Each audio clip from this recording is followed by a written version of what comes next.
Undisputed. 2 words, Game 7. Hi there, everybody. Happy Monday. Welcome into Undisputed. I'm Jen Hale here with Skip Bayless and Shannon Sharp. Gentlemen, you are both looking bright this morning. Yeah, you said 2 words. I got 1 word. What was it? Luka. Really? Luka. I got 1 word because I'm the only one of the 2 of us who still have one of his finals picks still afloat. Turn up the heat. Here we go, because somebody I know lost both of his finals picks over the weekend. Congratulations. You know what? That's okay. That's okay. I'm going to have to ride with Jason Tatum. Because somebody just picks the chalk every time, and the chalk bit back. Hey, it took us 7 games, man. What you expect? Here we go. You got your team lost, too, though. We can talk about these 2 games all morning long. They were fantastic. The Mavericks winning Game 7 on the road versus the Suns. 123-90, folks.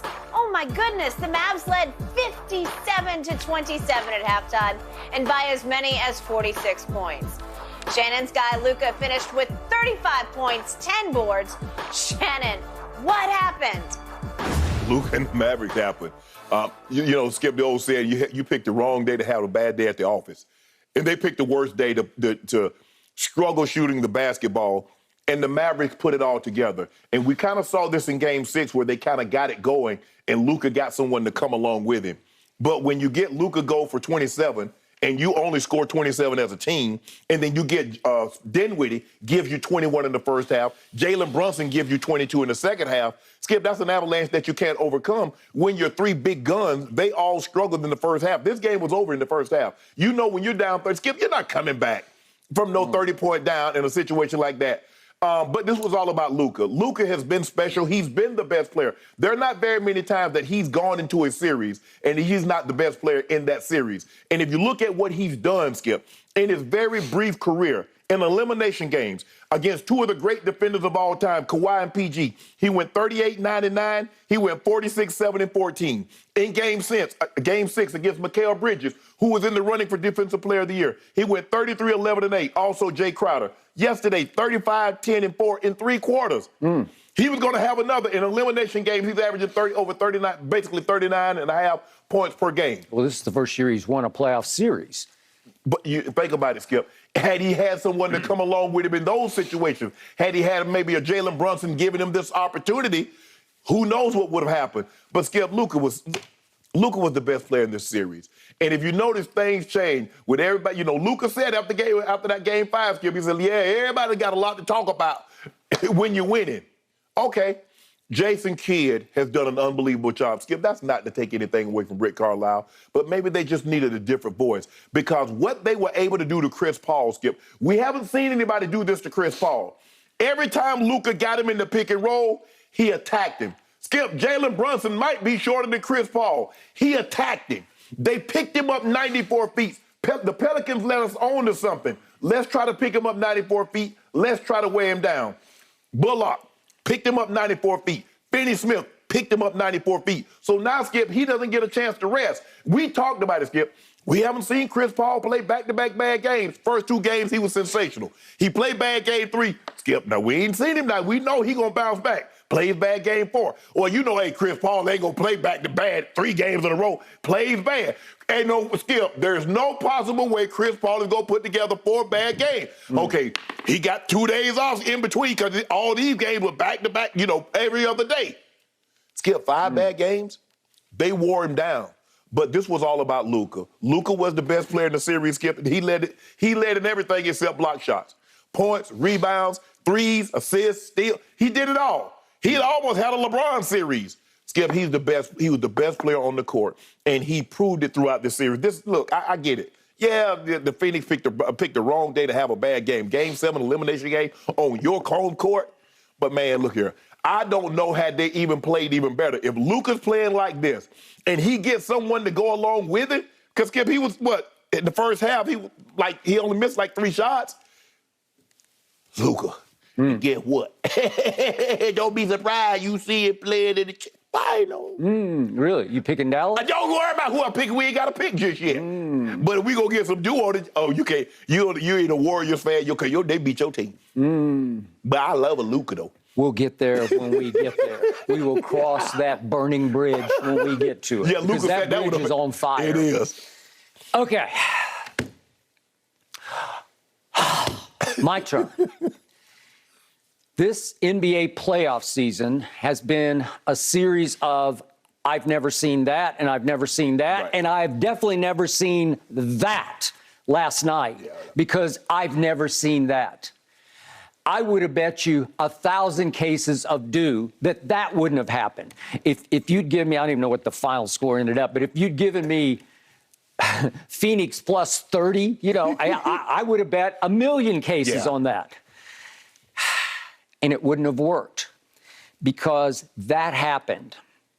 And I want to remind everybody before I proceed, those same Phoenix Suns won the West by 8 games. Those same Phoenix Suns, that was over Memphis, those same Phoenix Suns were 11 games better than Miami, which won the East. Think about that. They destroyed the field during the regular season.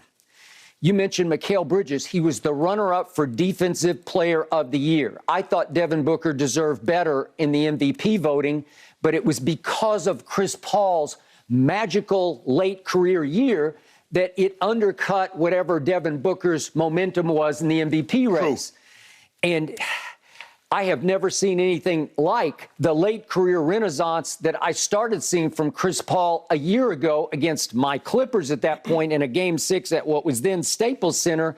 Chris Paul scored 41 points in that game, including 27 over basically the last quarter and a fourth of a quarter. 27 points. I'd never seen such shooting, especially from the point God who would become the 2 God. And then we saw a Game 6 this year back in his old stomping grounds in New Orleans in which he made, excuse me, I'm getting choked up, all 14 of his shots. It's impossible. He was about to be 37 and he went 14 of 14 and scored 33 points. And even in Game 2 that put them up 2-0 in this series, he scored 28 points and looked like the 2 God. He looked like he was invincible, and they looked invincible.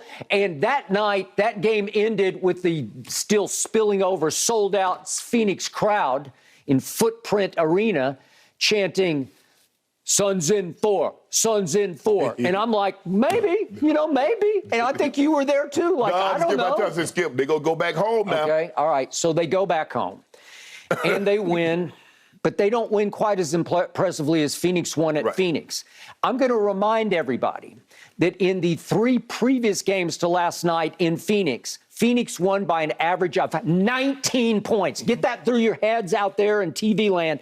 19 points a game they won by the first 3 games. What was this? What happened?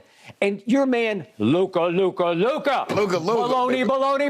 Baby bird. Luka, going into last night in this series, had shot 30% from the 3-point line. Is that good? Help me out, Shannon. No, it's not good. That was 16 of 54. Boy, that's a lot of missed threes. 30% he was shooting, coming off a very poor shooting game that they actually won back in Dallas. In spite of his 11 of 26 from the floor. Is that good? No. And 2 of 8 from 3? No. And 9 of 14 from the free throw line? No.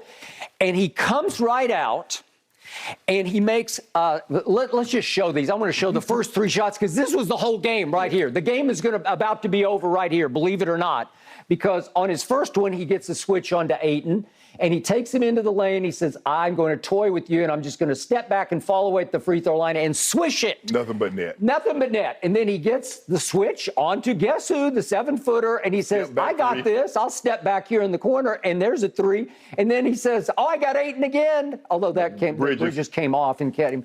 And another step back 3. And all of a sudden, it's 8-3. And you thought, okay. Because I'm thinking, well, that's not his history. So history would say he's not going to keep that up. Yeah. He wound up making 6 of 11 threes, which by his standards was fire. Right. But the point was, it felt like those first 3 shots just did Phoenix in. Yeah. And all of a sudden, I tweeted, I can't recognize the Phoenix Suns because they were lifeless, that they were flat-footed, they were without urgency, they were without energy, and the point guard looked like he was shot.